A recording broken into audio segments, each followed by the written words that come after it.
It's January 2nd, 2023. I'm sorry, 2024. It's January 2nd, 2024. I'm watching over um, the morning program that they had, um, of what they're acknowledging. Someone's acknowledging, I don't know whom. Um, I don't know if it rests on the shoulders of the broadcasters. I really don't know how any of this works at this point. And then the 4 o'clock news. There was some mention of something called. I mean, honestly, it sounds like blood sport to me. I don't know sports. I don't know the sports and entertainment package of whatever has been going on around here. Um, they say ESP is extrasensory perception. And then they have some sports network that they named ESP, and then they added an N. I don't know, is that N like a NASA, like facto, like a factor in like some alpha numeric equation? I'm I don't know. Um, Again, I got to see my children last night, um, and I immediately showed them the Discovery on Smithsonian. Um, I wanted them to be aware of on the island why our position on the East Coast is so significant. They had a map up, so I was able to show them what my discovery was, um, as far as this American breadbasket, what it entails. Um, so this way they understand where our island sits while connected by a bridge. It is still disconnected by land, but it sits just in the Long Island Sound at this mouth of this river. Um, and just why, crucially, it's so important and significant. Um, at the same time, generations before I arrived, because they arrived after me, so there's already this almost casting out, it feels like, even though when I look at the East Coast and I look at the history that was given and told about within our monetary system, um, it was, and history is spelled HI and then story, which is also incredibly significant. So, um,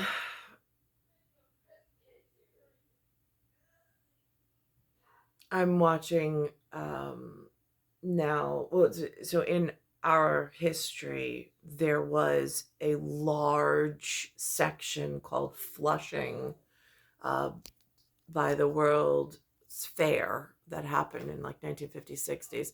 That was demographically a huge portion of whatever ancestry I'm whatever part of. And by the time I arrived, I don't know what happened to them. I don't know where they went.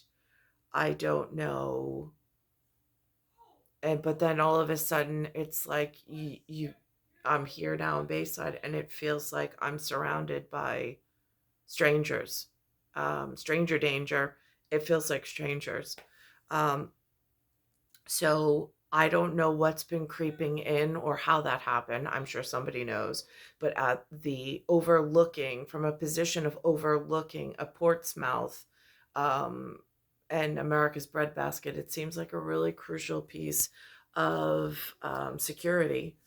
And so I'm not sure why there's this like lack of communication and lack of education, and lack of it, like integrating our involvement. Um, I don't know if it's somebody's intellectual design. I don't know who that could possibly be. It's unbeknownst to me at this point.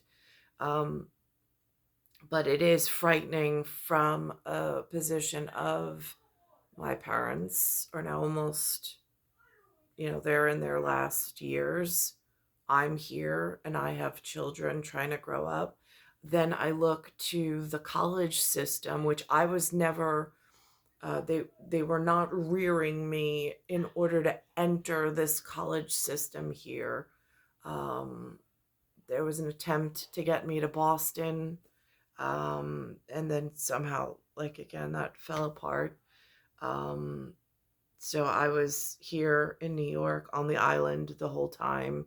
Plenty of time to integrate me, plenty of time to communicate with me, plenty of time to cultivate my being RH sensitive and going into child rearing season. And again, Smithsonian Channel, part of the history, is says that there's under the red, white, blue system with stars, there is that's where it's broadcast. There is a portion in history and high story of New Netherlands and a part of New England. Um, but it's not really well defined. And, like, anyhow, it is well defined to some who studied here. But when I look, the colleges, there's one by the name of Columbia University. It has some crown. I only just found out about it. I'd never heard of it before. And then there's New York, NYU. Um, and again, they both have integrations with hospital systems, which is quite concerning. I don't have access to their J2 visas at the moment. I don't know how to pull them. I don't know how to send them to the correct attorney general. I see on the television they have some other version of an attorney general. Again, I don't know how these positions got seated, but it seems at like Highbridge and like there is a Mark King somewhere that knows I exist. Um, and how does one message? And is that the correct person to like raise a concern, a flag of concern to, um,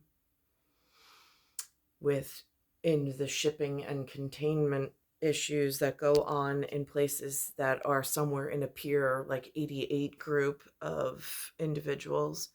But like even with my own son, the last one, I don't. There's no.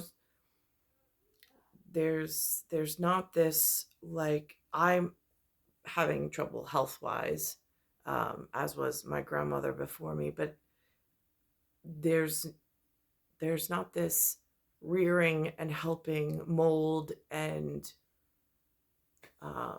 like in his life frame, where is he going to fit in and what is his job role going to look like? There's no parental planning at this point. I don't know why. I don't know if other children have some form of like in the great state of New York. I really thought there would be better planning for us, but there has not been up until this point.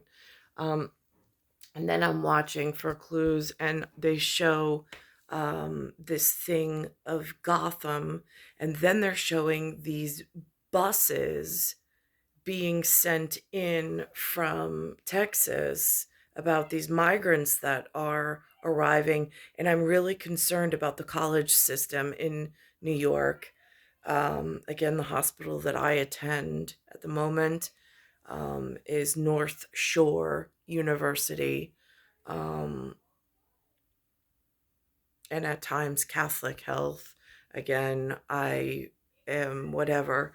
I've been visited by someone in the Gilded Room of the local Episcopal Church wanting to talk about racism and justice. And I had to be really honest, like, with this whole conversation has never existed in my existence here. Just hasn't. like very mild case of it, but like just in like a briefing maybe, but not in a like your life depends on it kind of a way. And now I'm watching as the city almost explodes. And I even said to my sons last night, I'm like, whoever's running public relations, like, there's some real serious, like, I have some real serious concerns, and I don't know who to address. Like, it's almost like being exiled, but I don't know by whom. And I don't know how they got away with it. Like, are we in the middle of some like battle royale between like the Mark King and the Pound King? Is blood sport involved? And then I look to the television to try to like grasp a thread of reality. I mean, the DOE in NYC at the moment, uh, Anthony came home and he had to do a thematic, and my mental clarity is so skewed. Like, I used to be so crystal clear, and I used to be able to write and argue, and I was able to really like a precision instrument, fine-tuned precision instrument. And now um it is just I'm having trouble even to direct him as his like theater director. I'm having trouble, um and I'm trying to stick with it, but I can see that his work is not at the level that they expected of me and that I expect of myself, and I need to be able to pass that on to him, and I'm having a really hard time. Um So this is what came on today about some mention of Gotham. I've only heard Gotham ever mentioned in Batman, in that like Marvel DC like storytelling. But again, I don't know if that has to do something with an argument between like peer group 88 and perhaps some land coalition like that looks over the route of the American breadbasket. I'm not really sure how that ties in to the rest of From Sea to Shining Sea. I'm also not real clear on at the moment. My son brought up a text that was in publication for his little eyes in the USA, called Diary of a Wimpy Kid. It was called Big Shot. Um, and I'm not going to speak on it, but that's the level of text I was reading tonight with him, trying to pull this paper together. And um, it is a mental struggle at this point, and not a cop out, not an excuse. Just it is what it is.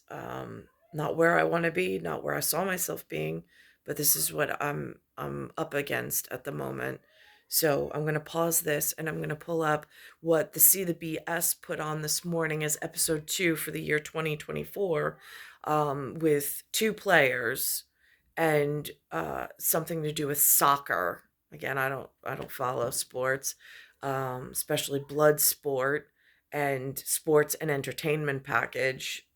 I'm not in the trivial pursuit and pop culture. It's almost like my culture's been canceled completely, and now I'm reeling from in childbearing of what do I say to you? What do I say to my children? Um, so I am going to pull that up, and then I'm going to go to the 4 o'clock news where they mentioned something about like almost like a strategic sport being played. And they also mentioned Gotham. So for me, I'm concerned about this Columbia. I'm concerned about NYU and not having access to the correct records of who they're accepting J2 visas from. They mentioned something the other day about the Smothers Brothers making mention of the government not wanting people to travel internationally. They did it more as like a comedy or a joke, but I definitely see the realism and the importance of such a crucial piece with Borders. And then I'm watching Dr. Pol with You Don't Want to Mention That You're Open in breeding season, because then it sounds like somebody's going to try to impregnate you. And when there's donkeys at the fence staring at beautiful horses in the field, it gets to be a really dangerous, or it could be a very dangerous conversation, which is what it feels like when I see these charter up buses showing up with not us, and not knowing what Southern Latin or where they're using that as a platform to enter through, um, but being out of bounds and off sides. If I was to speak as a referee, perhaps that's what it looks like, and I don't know who the coaches are and what the driving force is. They also mentioned something about Marines using the 9/11 as a like a call of some sort, a call sign of some sort. I'm like, oh, now that's interesting. Um, and how is that relevant? So I'm going to pause this for a second, and I'm going to reference this concerning piece about Gotham, and then how the sports and entertainment package is making it like this great thing, and then the concerning part of what New York actually is looking like at this time frame. Okay, so CBS makes it, her first words out of her mouth are some exciting news this hour. I don't find this exciting. Hour from the world of women's soccer. The reigning National League champions, Gotham FC, have signed new stars to their team for the 2024 season. Two-time Olympian, World Cup champion, and three-time NWSL champion, Crystal Dunn.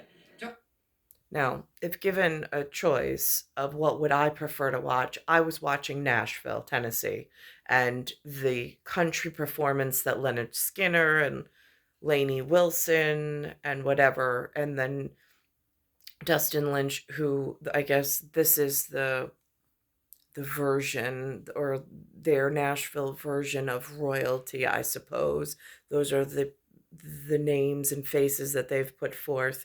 I was watching that. I was not watching this version, because this is the version that I have an aversion to. I'm just not, it is, I, again, peer group has not been in communication with me, has not surveyed me, they have not polled me, they have not asked for my feedback. I don't even know how to get a hold of them. I don't know what call signs they go under. They also had on this morning, other than this piece, something about AI, and the table conversation of the reporters were that it seems to be a decentralized concern. And I'm like, well, again, my response would be, well, isn't that the reason why we needed central intelligence? Where did those persons go? Joined some of her new teammates at the New Year's Eve ball drop in Times Square. Look at that. Very fun. And today we are announcing exclusively on CBS Mornings that she'll be joined by Tierna Davidson, the youngest player on the 2019 World Cup Championship team. Tierna and Crystal are here now. They're going to be with Gotham FC, New York, New Jersey's home team. Another championship, hopefully, in the books, right? That's right. Hopefully. Tierna, I want to start with you. What does this feel like? You were drafted in 2019. You were numbered at one draft. You've been playing in Chicago. What's it like to now be here? It feels great. You know, this period of free agency and looking at different teams was really important, and I took my time with it. But you know, Gotham FC really boasts an incredible style of soccer, a really exciting style of play. Their staff has implemented it so well, and you know, the team culture seems quite strong. The team chemistry is clearly there, so I'm really excited to be joining this team. Crystal, I want to ask you, you left Portland, and I read in an article you left there, you didn't feel valued. What do you feel like coming now into Gotham FC? you were highly sought after in the off season. Yeah, I mean, New York is home for me. You know, I have a. That's where you're from? I'm right where I'm from, Long Island. No, I didn't lose it. But exactly, I still have it. But you know, I have a young son. You know, I think when I stepped into free agency, it wasn't solely about me and what I wanted. It was about what is best for my family. And I think that is something new. I've played on 4 different professional teams, and every time I make a change, it's for a specific reason. And this one was family. You know, being back home and as T touched on, we're going to be surrounded by so many great players, and why not try to chase championships along with being home? I love that you can do this, because I feel like in a lot of professions, but especially athletics, you don't hear about people being able to balance both with work and I don't family. show the same level of enthusiasm just to balance out this piece.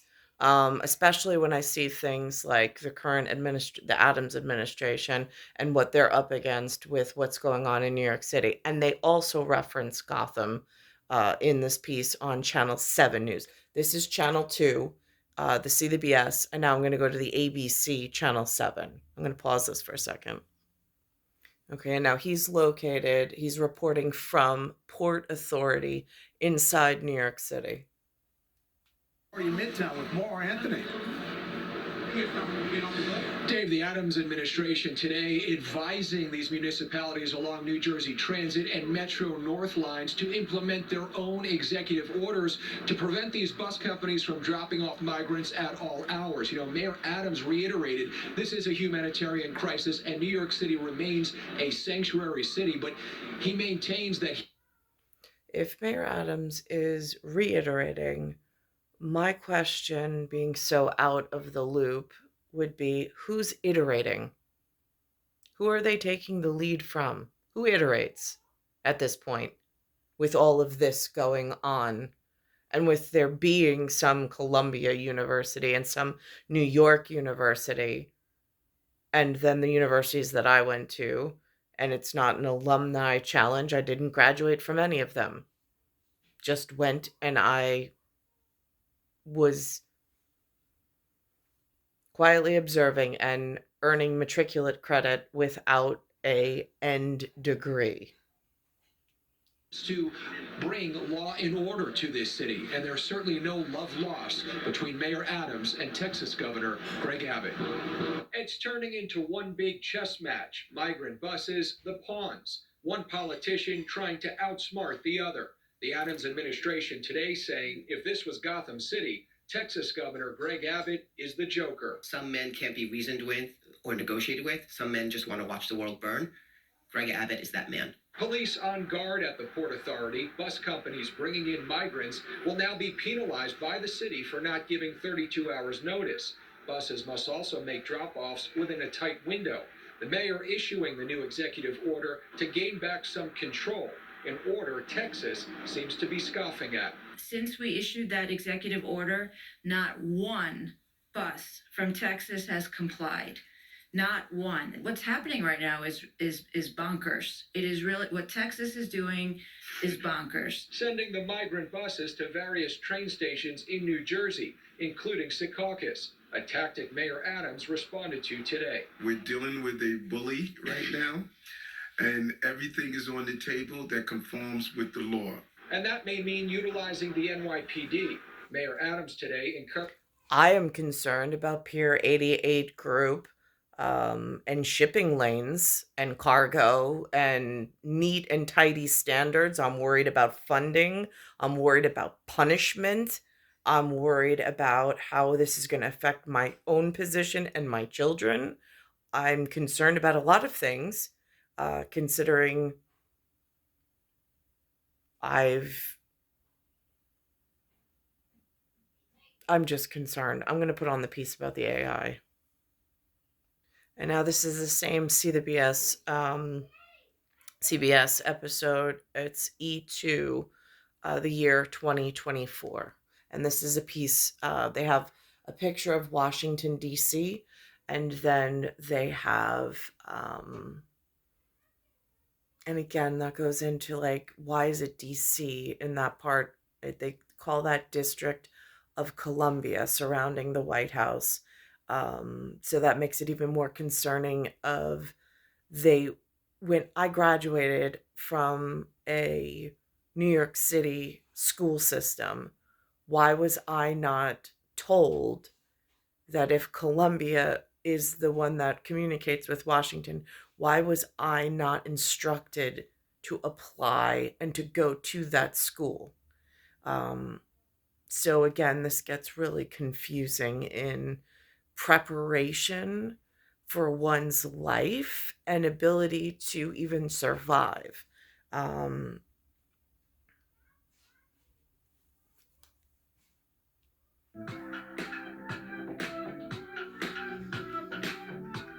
7:30 CBS Mornings, and this new year is sure to bring more improvements, advancements in artificial intelligence, but it's not all for the good. Last fall, FBI Director Christopher Wray warned about the risk of AI falling into the wrong hands. Right now, where it's most dangerous is essentially taking junior varsity bad actors and bringing them to the varsity level. But in fairly short order, we're going to be seeing AI taking the varsity level athletes and taking them to a whole nother level of dangerousness. Not good. And the pros who follow this sort of thing say, of course, the threats are increasing in this year in particular because of the election. So let's talk about it. Sean Henry is a former FBI Executive Assistant Director, leading criminal and cybersecurity investigations worldwide, and he's now security chief at CrowdStrike. Sean, I'm worried. Thank you very much for being here. I think we all are. Yeah. How worried should I be about these improvements in AI? What are the threats? Oh, I think this is a major concern for everybody. AI has really put this tremendously powerful tool in the hands of the average person, and it has made them incredibly more capable. So the adversaries are using AI, this new innovation, to overcome different cybersecurity capabilities to gain access into corporate networks, but they're also using it through misinformation, the creation of videos, audio, text files that are incredibly believable and that have people looking at something, seeing something, believing that is true when in fact it's been manufactured, oftentimes by a foreign government. So that goes to the heart of the election question. How can people vet information? And we'll help them vet it, obviously, but they're going to see a lot of stuff on social media. Vet what they're seeing related to the election. You know, people always have to look at the source of information. You can't just look at something and accept it as true. You've got to verify where it came from. Who's telling the story? What is their motivation? And can you verify it through multiple sources? It's incredibly difficult because people, when they're using video, they've got 15 or 20 seconds. They don't have the time or oftentimes don't make the effort to go source that data. And that's the trouble. Among the things that we need to be worried about when it comes to artificial intelligence, do you believe that this 2024 election causes concern for all of the American people? We've seen foreign adversaries target the U.S. election for many years. It was not just 2016. They targeted back in 2008. China did. We've seen Russia, China, Iran engaged in this type of misinformation and disinformation over the years. They're absolutely going to use it again here in 2024. And by the way, this is not just a U.S. problem. There are more than 40 democratic elections around the globe. Mexico, South Africa, Taiwan, India. Democracy is on the ballot. Democracy is going to be challenged globally. Wow.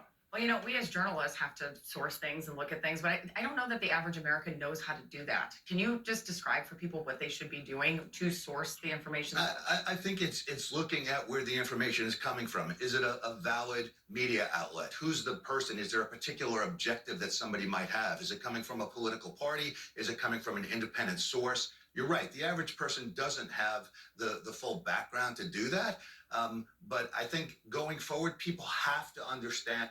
Yeah, I mean, again, I source the fact that the sorcery that's coming in is Channel 2 and Channel 7, but that's on the regular with the cable box.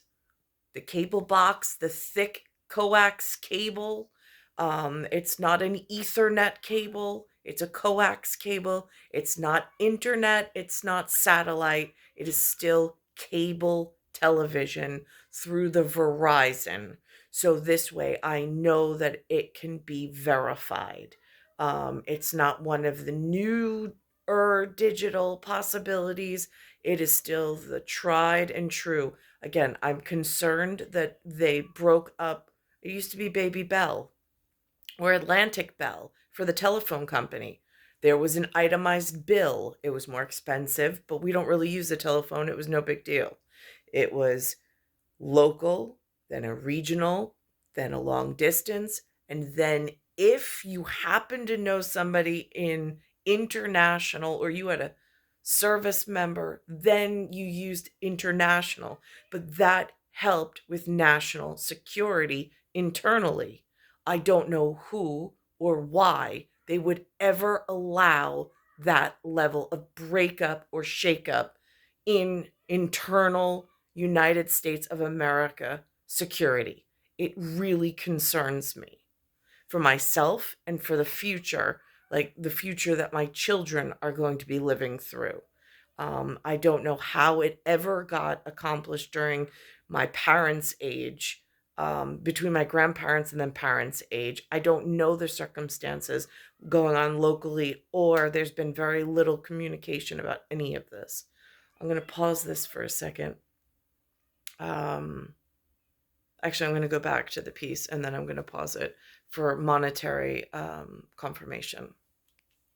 Information is coming from. Yeah. Because there are people out there who have nefarious intent, and it creates some huge problems. One of the big worries that people have, and it's a deep emotional worry, is that somehow the voting machines themselves will be hacked. We've seen a lot of talk about this, lawsuits, all the rest. Now, these voting machines, if you go look at them, they're not connected to the internet. They're locally sourced as a paper trail. However, AI changes the game in a variety of ways. Is there a way in which a voting machine or a vote count can be hacked using AI? So AI, again, provides a very capable tool in the hands of people who might not have high technical skills. They can write code, they can create malicious software, phishing emails, etc. I think that our system in the United States is very decentralized. There are individual pockets that might be targeted, like voter registration rolls, etc. That's where centralized intelligence really comes in, for me anyhow.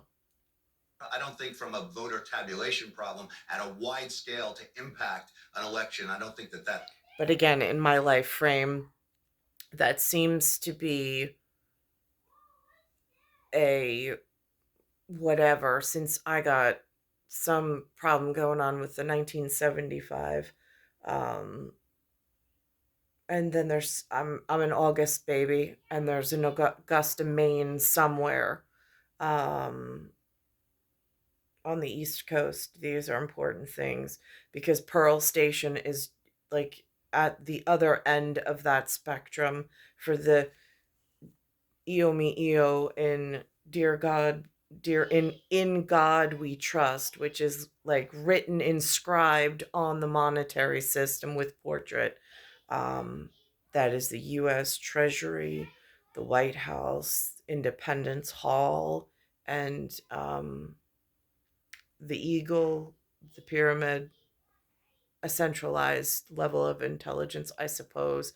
If I have to pick one document that I can carry around with me as I communicate, to just ground the space age tech that they've put out into the public. It's a major. That's great. I like to hear that. Also, decentralized is one of my favorite words. It's just basically chaotic mess. Right. Like sometimes my parenting is a bit decentralized. John, we appreciate you. Thank you so much for having me. I appreciate it. All right, ahead, big drum. But my point is that if in this Columbia University, and they have a brand, clothing brand now, somebody bought me this for Christmas,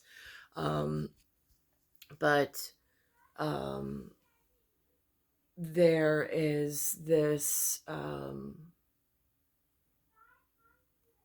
concern about political theory and how they're using the college system. When they disconnect some of the children from it, the demographics are changing. How are they accomplishing this completely eradicating someone's voice from internally within the system? That's pretty much where it feels like I've been, but not knowing that that's what's going on around me. If I had to put together a hypothesis and run my own analysis and conclusion at the moment of where do I think it is, I'm sure there are far more intelligent people than myself who actually know the answers. But from a where am I at on this day and time That's what I've surmised thus far. I'm going to pause this for a second. And where I am, it's General George Washington for United States of America and for the Federal Reserve Note System with In God We Trust. That's where I am. It's star 1978, star 8378, Nicole, Cattaruzza. It's Earth, solar system, Milky Way, universe, galaxy is broken, and it's Bayside Station, Bayside, New York, 11361.